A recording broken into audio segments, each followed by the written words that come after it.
Today we're at Lippert Components in Elkhart, Indiana, and we got a little tour set up.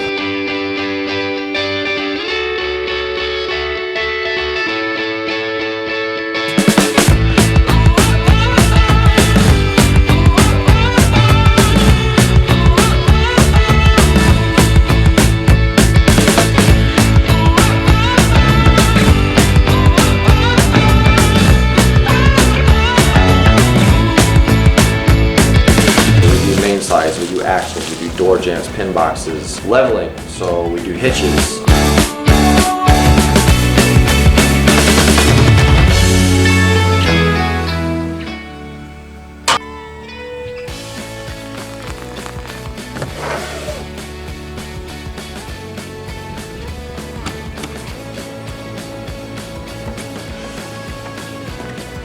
What is up?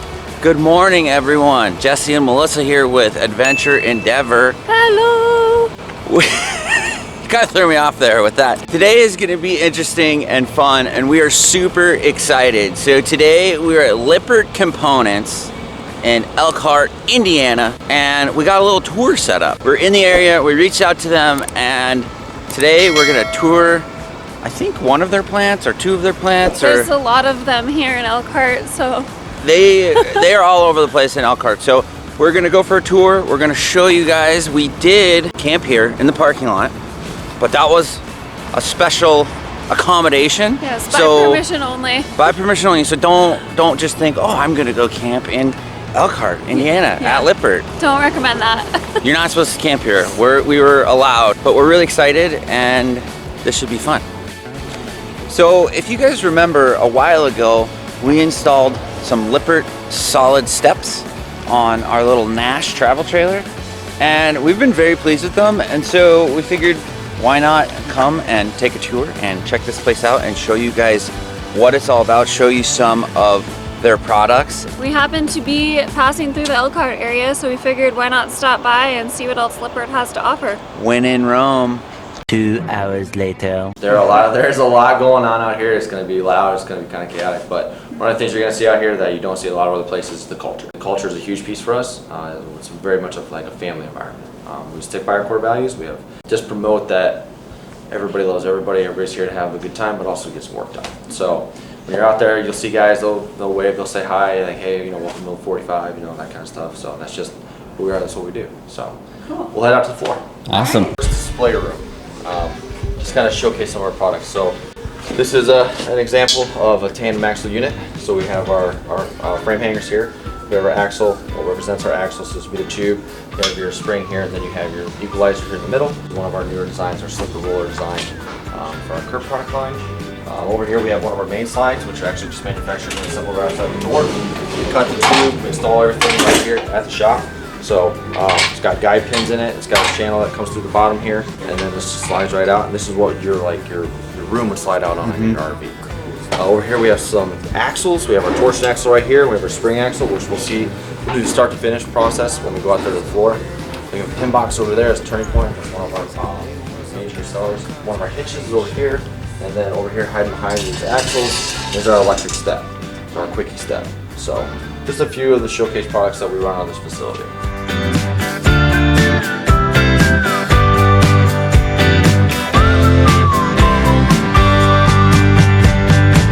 Build it until you guys place an order for it.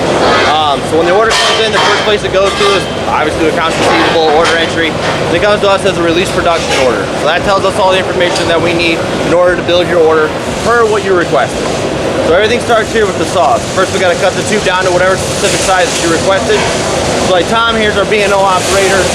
He's been with us for about 7 years. He's one of our seasoned veterans. He's a team leader in this area. Variation of brakes.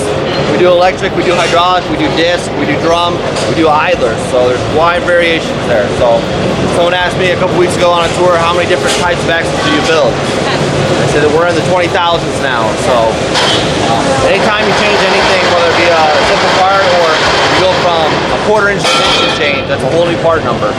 What he's looking for is right inside these two windows here. He's looking for the highest peak.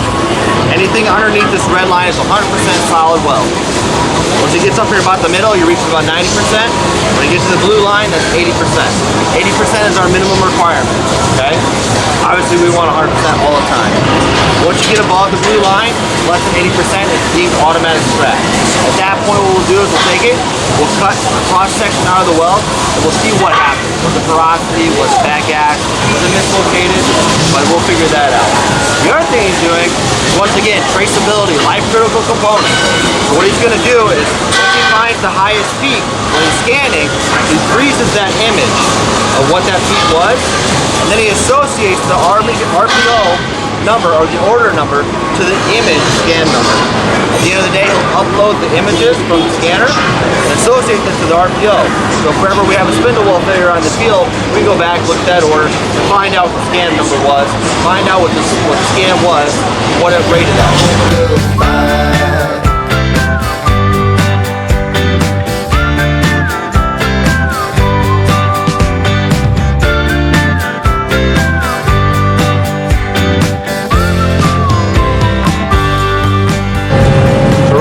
At -265 degrees. Now, a lot of these are coming right off the welder, like it's still hot, it's a virgin. Okay, so this is a couple hundred degrees plus, the rubber's gonna be a couple hundred degrees negative. You put them together, the rubber's gonna fall out pretty quick. Now, rubber is like your leaf spring on your spring axle, that's the suspension. So we'll attach it to the chassis by the bracket, but the rubber is your suspension system, like the leaf spring on your spring axle. Different size rubber. So this particular one here is 8,000 pound weight rated rubber. So it has different tensions and flexibilities, varying off the size. It'll have different cycle times, just like our Canberra tube over there. Depending on the size, depending on how long it has to be in there, how long it has to freeze and press.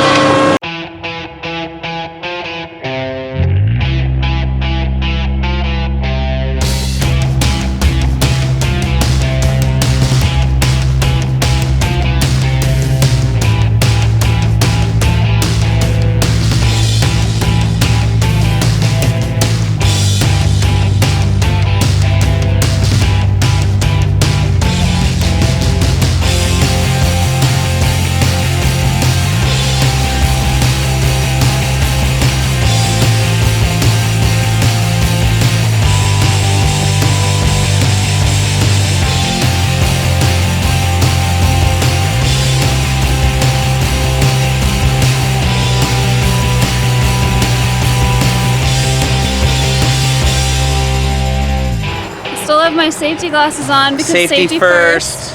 Well guys, we just finished up our tour of Lippert Components. This is just one of many factories that they have here. They have like almost 90 factories in total. Yeah. Because they do marine, they do RV, they do component.